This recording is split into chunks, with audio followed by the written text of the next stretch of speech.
This talk is about exploring even different ways of thinking and doing things.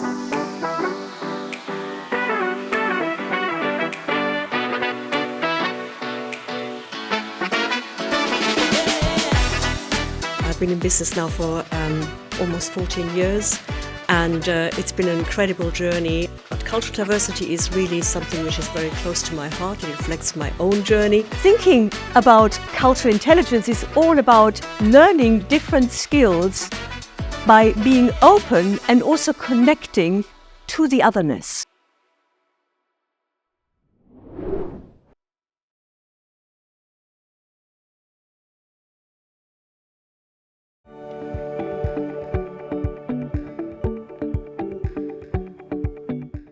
The issue is it can easily create the them and us culture.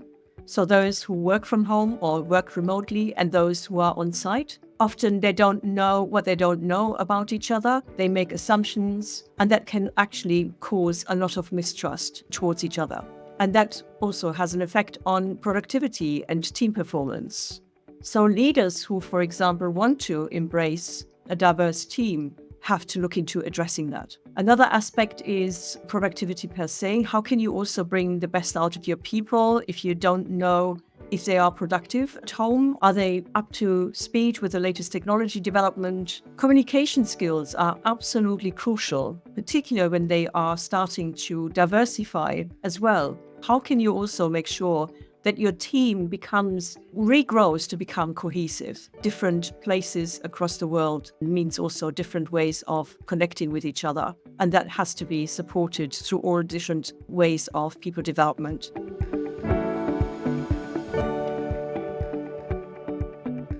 Cultural intelligence is one of the top leadership skills as well. So we're talking about intellectual intelligence, IQ, that I'm sure everybody is familiar with. We also know emotional intelligence, and cultural intelligence is the next level, which literally embraces the cultural diversity we are experiencing, whether it's national cultures, but also team cultures, and the cultural diversity that every team will experience. And how can you best leverage those differences and the diversity to make it work to your advantage?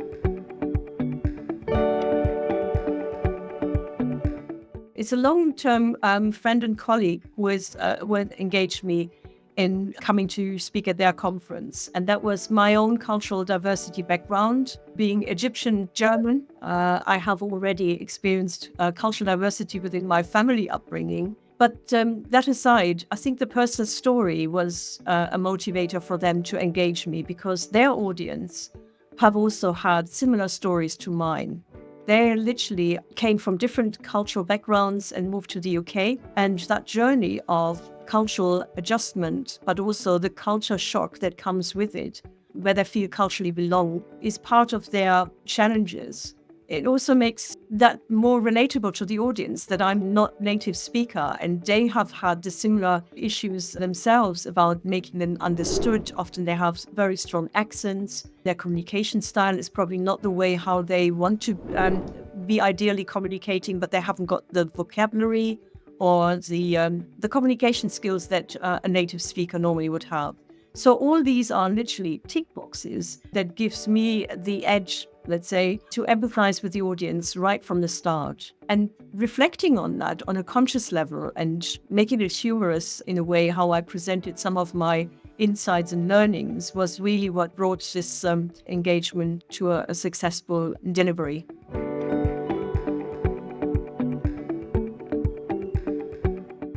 I see myself in the world of cultural diversity and cultural intelligence. This is my playground, and it has always reflected my own personal journey. I'm a very curious person. I like to be learning, to keep up with the latest developments, but if I wasn't curious enough, I don't think I would be in the right job as a coach and facilitator and speaker.